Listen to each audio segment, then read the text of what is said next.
Hi guys, so today is Monday, May 20, 2024. So it is, I think, 8:01 a.m. and we're going to Starbucks. Doon na kami mag-breakfast kasi may release yung Starbucks today. So let's see.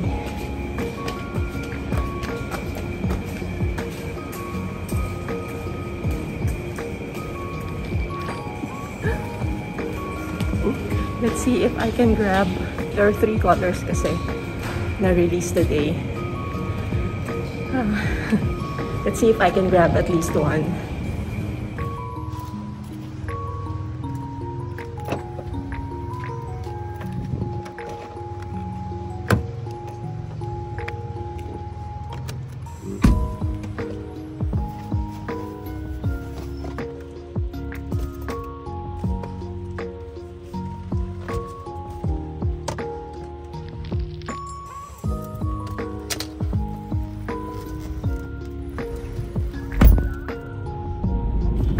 Okay, hi guys. So ayan, nandito tayo sa car. I'm using my husband's car and I'm at Stan. Wala na kasi silang pasok. So vacation na nila. So I asked him to go with me to go to Starbucks. Actually, dapat talaga, hindi ko alam na may release ngayon. Hindi ko alam na may release in Starbucks Philippines today. Nalaman ko lang siya, may nag-post dun sa group. Sa group namin, sa what do you call that? Sa Facebook group namin. So doon ko lang nalaman na, oh shucks, may release pala ngayon. And kung alam ko lang kanina, nagpasabay na lang ako sa husband ko sa BGC. Nagpakuha na lang ako sa kanya, nagpabili na lang ako sa kanya. But I didn't know, nasa office na siya. So ngayon, yun, doon tayo pupunta. Let's go.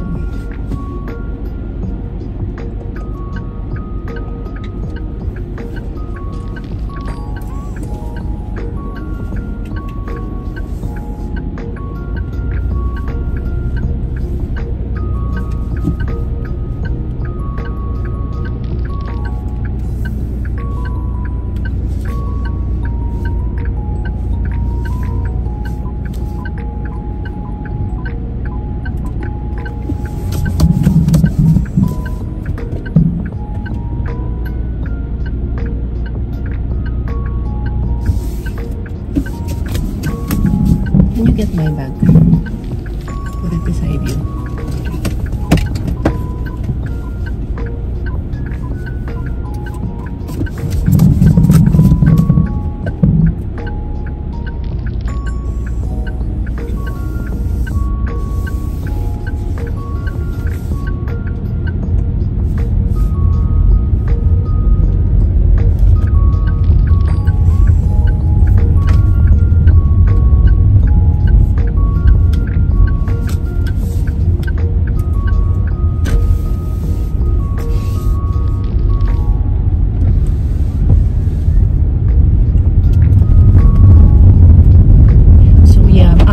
Monday ngayon, we just came back from Bohol, from our Bohol trip. Last Friday, nandun na kami sa Bohol, Friday night. And then we went back here sa Manila yesterday. So mga 6 PM siguro kami nakauwi because of the, ano ba to, parang alert, red lightning alert sa airport. So lahat na, may mga flights na na-cancel. And kami 1 hour kami sa plane, hindi kami pwedeng bumaba, tapos hindi rin pwedeng mag-move yung any vehicle, anything sa ground, sa airport. So na-stuck kami for 1 hour, imbis na 4 nasa bahay na kami, 6 kami nakarating. Tapos ang tagal din kasing dun sa baggage claim, kasi yun nga, parang 5 or 6 planes ata yung na-stuck. So imagine, lahat kami from that 5 or 6 planes, naghihintay kami sa baggage claim. Kaya ang tagal namin. And yung papunta rin doon was the same. Nagkaroon din ng ng lightning alert. Kaya na ano rin kami. Tawag mo dyan. Na delay din kami ng 1 hour din, no? 1 hour din yung delay. 2 hours ba?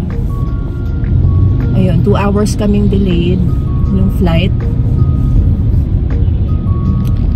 Tas ang lakas ng turbulence, as in first time namin maka-experience ng ganun kalakas na turbulence going to Bohol. And ayun, 2 weeks ago I lost my dad, so we also went to Dumaguete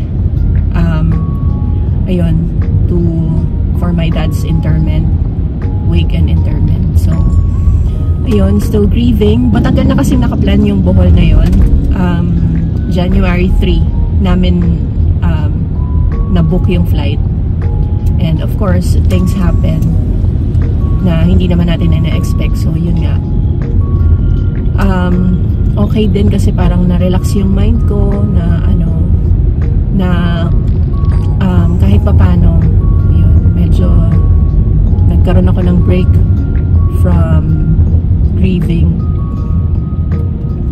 yun. And so ngayon, today and sa mga next days ay vlogs namin ni Stan yung ma-upload ko, which is siguro we're planning to do some hauls, some grocery hauls, and may mga pupuntahan dito sa Metro Manila, mga events, ganyan. So we'll see kung ano yung mangyayari. I'm not sure if I can post a vlog about our Bohol trip. So we'll see also. Baka isingit ko dito sa vlog na to. Konting clips lang from our Bohol trip. Yun, what else? Medyo nasal kami ni Stan kasi nagkaroon kami ng cold. Siguro dahil sa sa init, tapos biglang papasok ng aircon sa car, ganyan, tapos labas na naman, init, ganun. So sobrang sumakit yung ulo ko. Hindi na nga kami nakapunta, hindi kami nakasama sa Alona Beach. Dapat Saturday night na sa Alona Beach kami, tapos dun din magdi-dinner, pero sobrang sumakit talaga yung ulo ko. So I had to stay. Hindi na rin sumama yung husband ko tsaka si Stan dun sa tita ko, sa family ng tita ko, kasi sila yung kasama namin sa trip. Hindi na rin, sila na lang yung nag-go doon sa Alona Beach dinner. Buti na lang wala kaming reservation doon or anything, kasi kung hindi ko alam, makapipilitin ko na lang siguro umalis. Pero sobra talaga yung sakit ng ulo ko.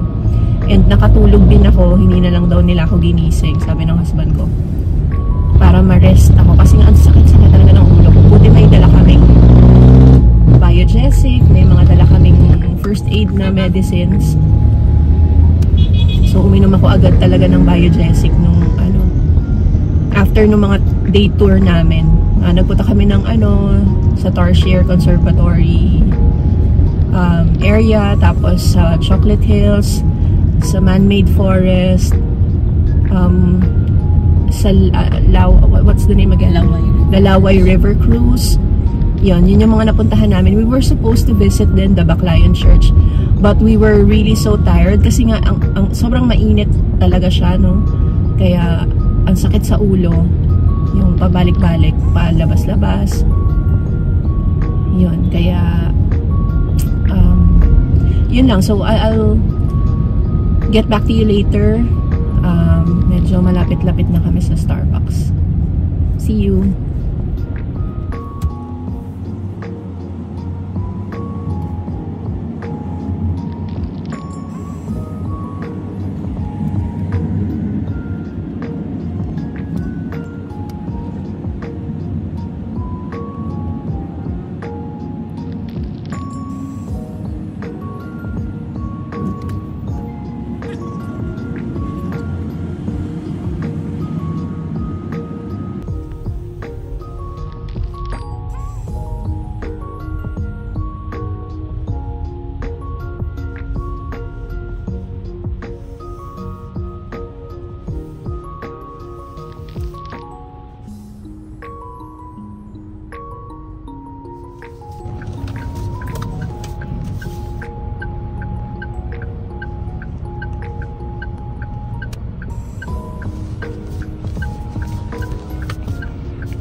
guys, so nakabili na ako nitong yellow na Stanley.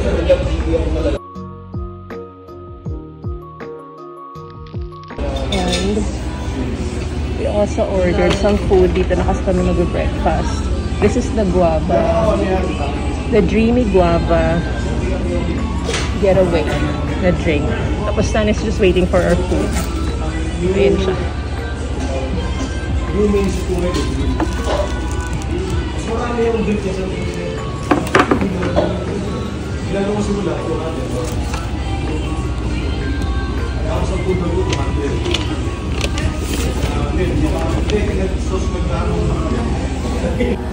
There's Standa.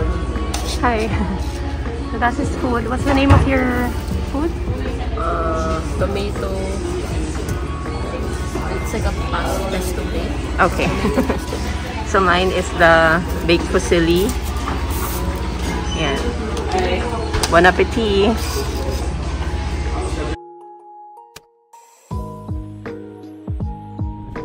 Hi guys, so we're back in the car. So nakabili ako ng dalawang Stanley Starbucks na tumblers. So we're going back home. Yun lang kasi talaga yung pinunta namin to buy those tumblers ng Starbucks. And yun nga, sinabay ko na rin yung aming breakfast ni Stan doon.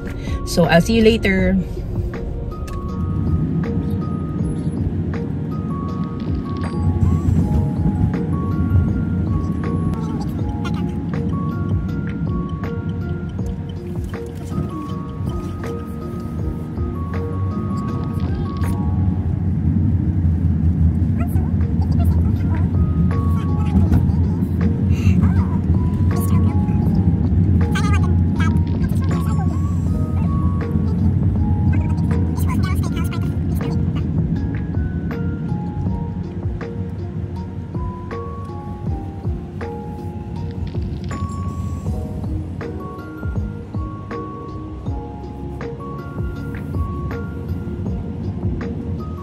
Alright, so just sharing with you guys how the Stanley Starbucks tumblers look like. So ito sila.